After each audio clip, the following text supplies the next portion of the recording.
A aula pública Opera Mundi de hoje discute qual o futuro mais promissor no contexto da crise econômica no mundo. O defendido pela ideologia de esquerda ou de direita. Neste programa, gravado no Pátio da Cruz, no campus Perdizes da PUC São Paulo, quem fala sobre o assunto é Breno Altman. Jornalista, Altman é diretor editorial do site Opera Mundi e da revista Samuel. Desde a quebra do banco norte-americano Lehman Brothers, em setembro de 2008, a crise econômica transformou o cenário internacional e as políticas públicas de dezenas de estados. Mesmo no Brasil, onde o impacto não foi tão grande, diversas medidas foram implementadas para impedir o aumento da inflação sem comprometer a força do mercado interno. A recuperação da economia tornou-se o objetivo principal de governos de países como Itália, Grécia e Espanha. Políticas tradicionalmente estabelecidas tiveram que ser repensadas, colocando em xeque, por exemplo, a ideia de estado do bem-estar social. Como consequência disso, aposentadorias e outros direitos sociais foram cortados e o desemprego disparou. Além disso, as eleições presidenciais de muitos países foram acompanhadas do crescimento de posições extremistas, tanto da parte da esquerda quanto da direita. Qual será o novo arranjo ideológico internacional diante da crise econômica?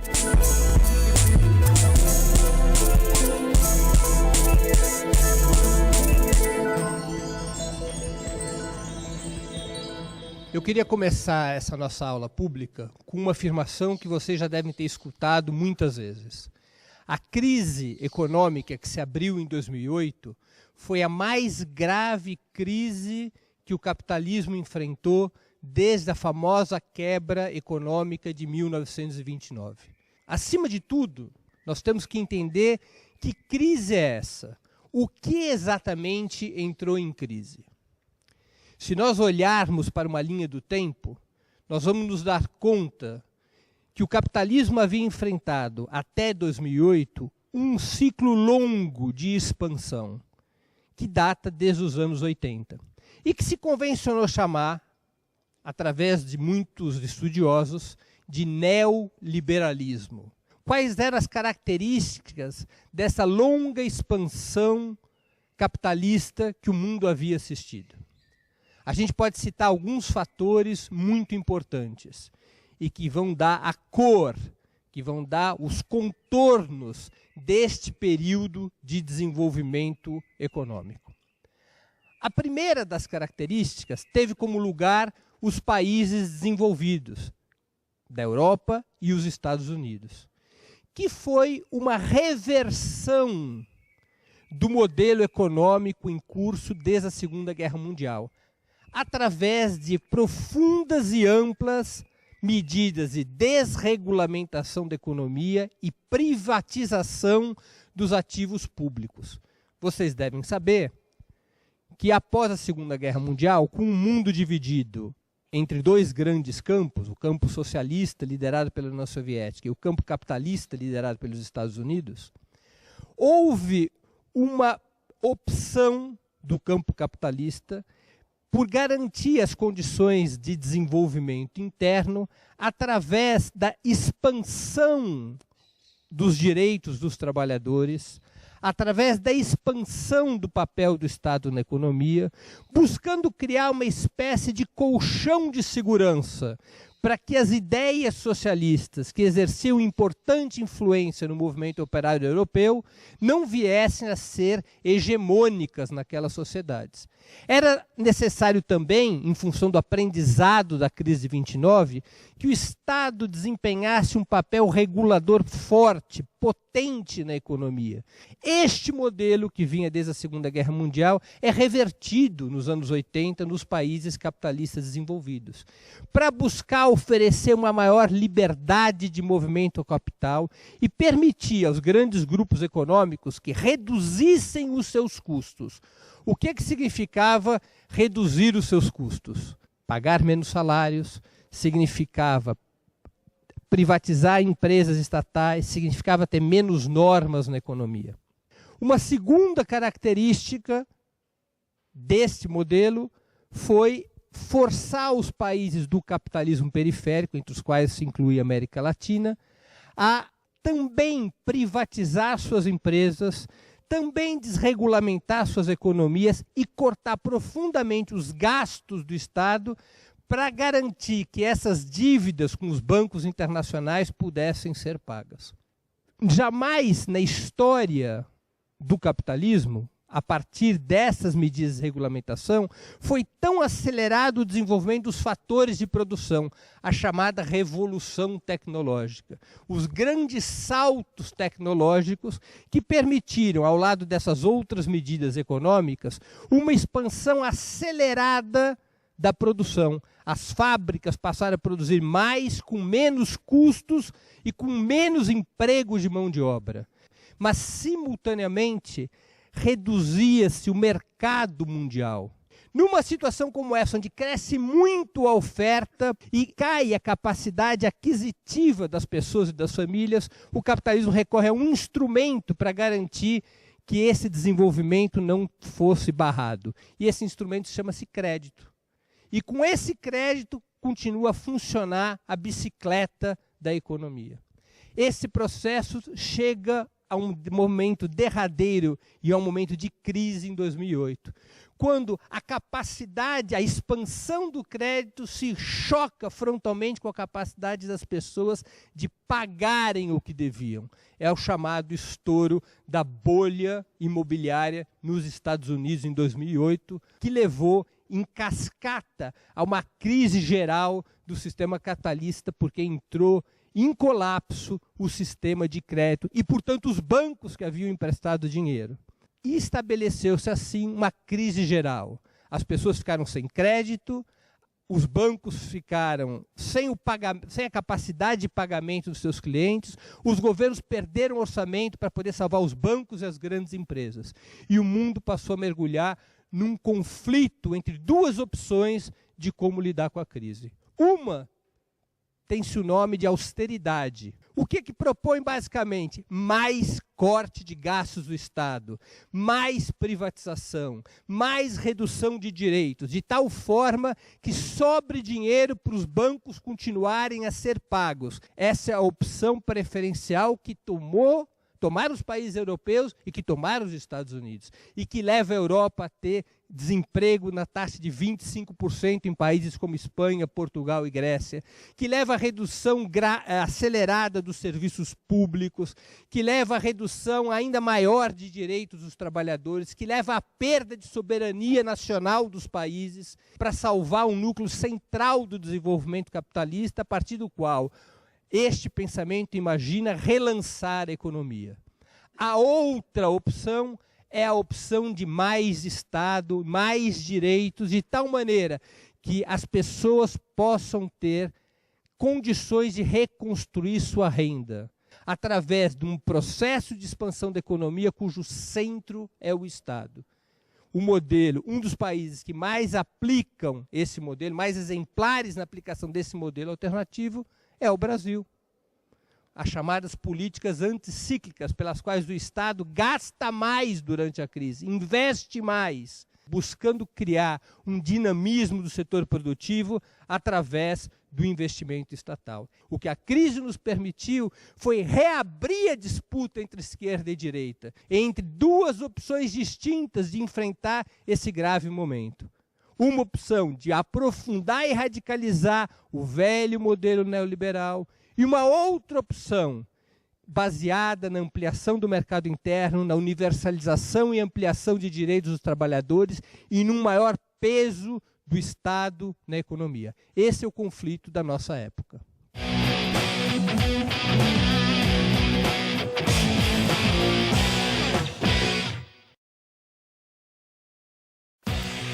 A aula pública está de volta e nesta parte do programa, Breno Altman responde à questão do correspondente internacional do Opera Mundi em Santiago, no Chile.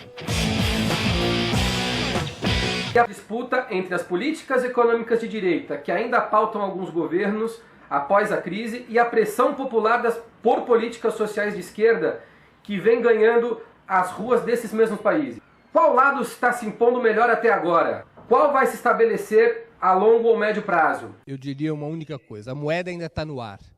Não dá para saber qual das duas opções será vitoriosa nos próximos anos, porque os países respondem a realidades particulares. É possível fazer algumas afirmações, no entanto. Por exemplo, na América Latina, é evidente que a opção de universalização dos direitos é a preponderante. Pelo menos o é na Venezuela, na Argentina, no Brasil, na Bolívia, no Equador.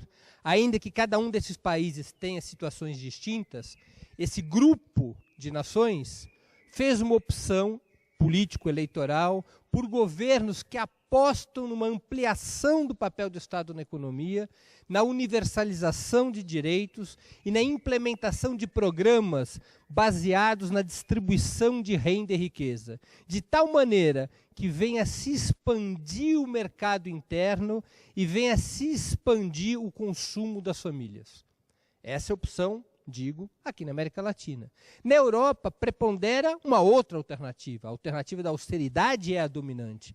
Não apenas nos países dirigidos por governos conservadores, como é o caso da Alemanha, como é o caso da Espanha, mas também em países dirigidos por partidos sociais-democratas, partidos de centro-esquerda, como é o caso do Partido Socialista na França, no qual o que mais se faz é cortar o gasto público. Por que cortar o gasto público é importante para os grandes grupos e corporações capitalistas?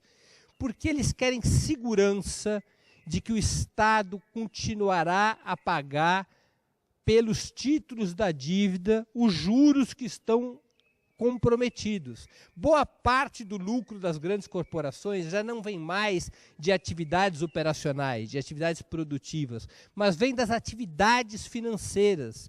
Esses grupos financeiros, os grandes bancos, são o componente principal e dirigente do sistema capitalista nos nossos dias, em particular nos países avançados. Portanto, eles querem que o Estado pegue o orçamento, que está reduzido, porque como a atividade econômica caiu junto à arrecadação, que pegue este orçamento e direcione para garantir segurança para os bancos. Mesmo que isso custe o corte de despesas sociais, que isso signifique desemprego, que isso signifique privatização da educação e da saúde, que isso significa recessão nas nações atingidas por essas políticas de crise. Mas na Europa continua a predominar este modelo chamado de austeridade. Nos Estados Unidos, você tem um conflito permanente entre os dois modelos. Predomina o da austeridade, mas de uma maneira menos radical do que na Europa. Mas, a todo momento, o Obama tem que se enfrentar com setores ainda mais conservadores, alojados no Partido Republicano, que querem impedir quaisquer políticas que signifiquem gastos sociais. Por exemplo, a política de saúde, a reforma sanitária recentemente aprovada nos Estados Unidos. Eles querem garantir que haja menos impostos e menos gastos públicos, de tal maneira que os grandes grupos capitalistas e os setores mais ricos da população possam manter uma parcela maior da riqueza e da renda nacional. Portanto, para finalizar, essa pergunta do Vitor eu responderia desta forma. A principal característica política do mundo atual é a disputa entre esses dois projetos.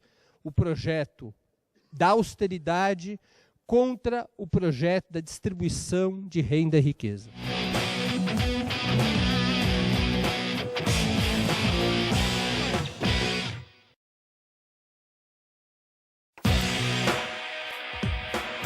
A aula pública Ópera Mundi está de volta e nesta última parte do programa, Breno Altman responde às questões da plateia.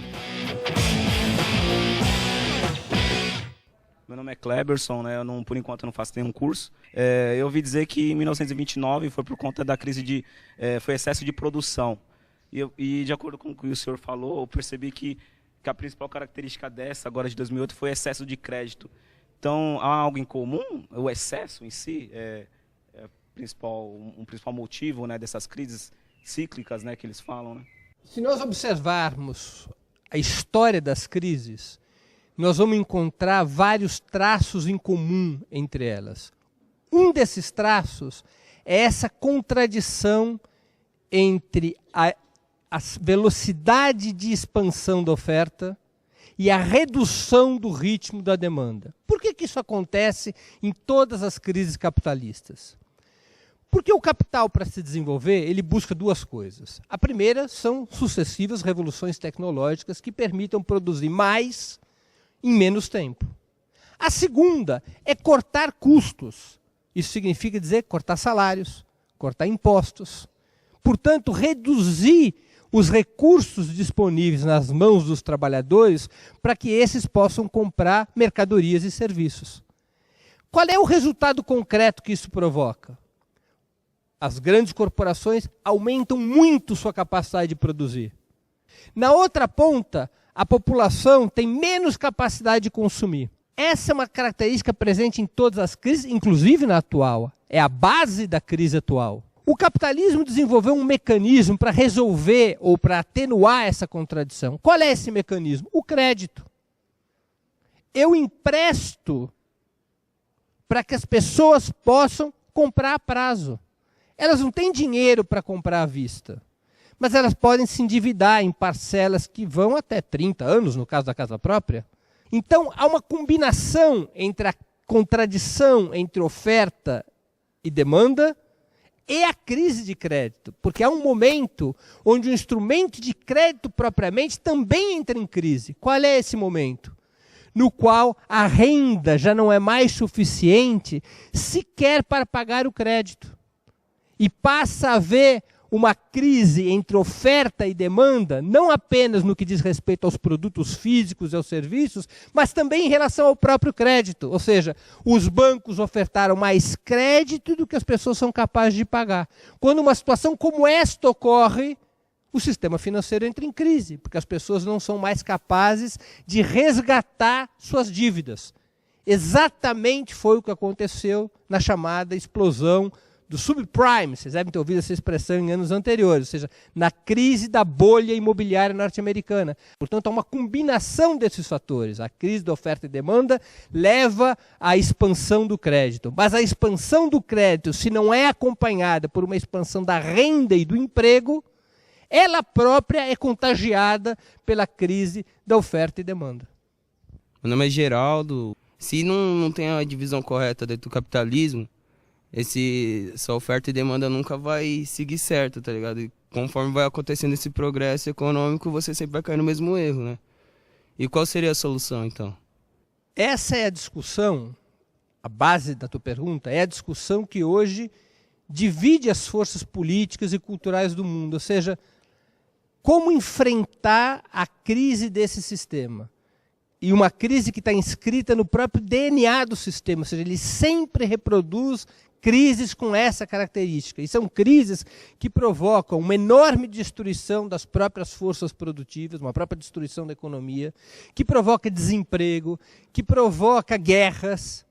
Essa é a base de existência dos ciclos capitalistas. Expansão seguida de destruição de riqueza e de destruição da vida das pessoas. Eu vou te dar um exemplo. Na Espanha, hoje, o desemprego entre os jovens alcança quase 50% da população com menos de 25 anos. Ou seja, a cada 2 jovens, um não tem emprego. Isso significa, diante da duração da crise, significa que uma geração pode simplesmente não ter oportunidade de trabalhar e ter sua própria renda. Imagina as consequências disso para um país.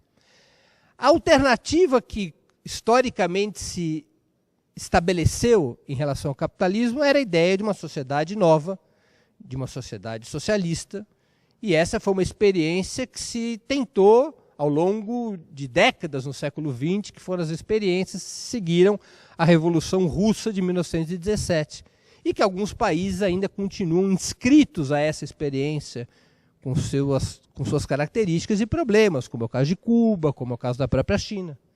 Que é a ideia de uma sociedade que possa resolver essa contradição. Como é que você resolve essa contradição?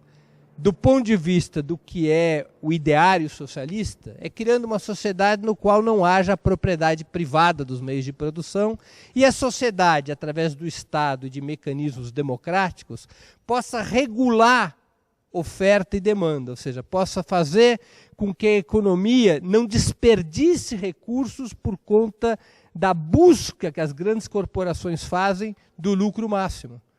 As corporações, ao buscar sempre o lucro máximo, elas tendem a cortar direitos, a cortar salários e muitas vezes a produzir mais do que o mercado é capaz de consumir. Essa é a discussão que está em curso, ou seja, que mundo pode substituir esse velho mundo? A gente está vivendo uma dessas épocas na história em que um velho mundo está morrendo. É visível que esse velho mundo está morrendo. Não se sabe quanto tempo vai durar essa agonia. Pode durar décadas, anos, até séculos. É um período de transição muito difícil, no qual há mais dúvidas do que certeza. Aliás, eu gostaria de poder responder essa sua pergunta com uma certeza. Eu não as tenho. Duvido se alguém as tem. E, aliás, colocaria em dúvida se alguém as tivesse. Desconfiaria bastante.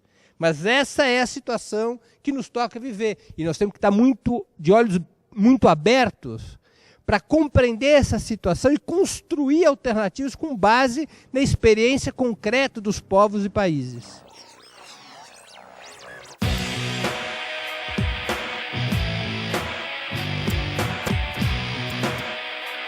Eu achei a palestra do Breno bem legal, porque ele deu um panorama de como a crise vem se instalando nos países do mundo e quais são as possíveis formas de superar essa crise, sem, no entanto, dizer o que é certo ou o que é errado, sem fazer um estereótipo disso, mas dizendo que existem várias formas da crise ser superada, não só, talvez, em alguns países seja melhor adotar medidas de austeridade, em outros países não. Mas eu achei uma análise bem geral e não tão parcial, foi bem verdadeira.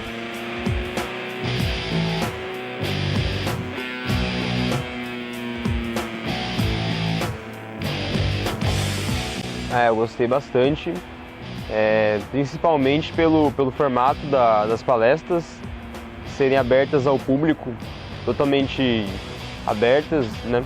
E o Pátio da Cruz, possibilitando que todos possam chegar e assistir. E é um tipo totalmente diferente de palestra que a gente está acostumado a ter, né?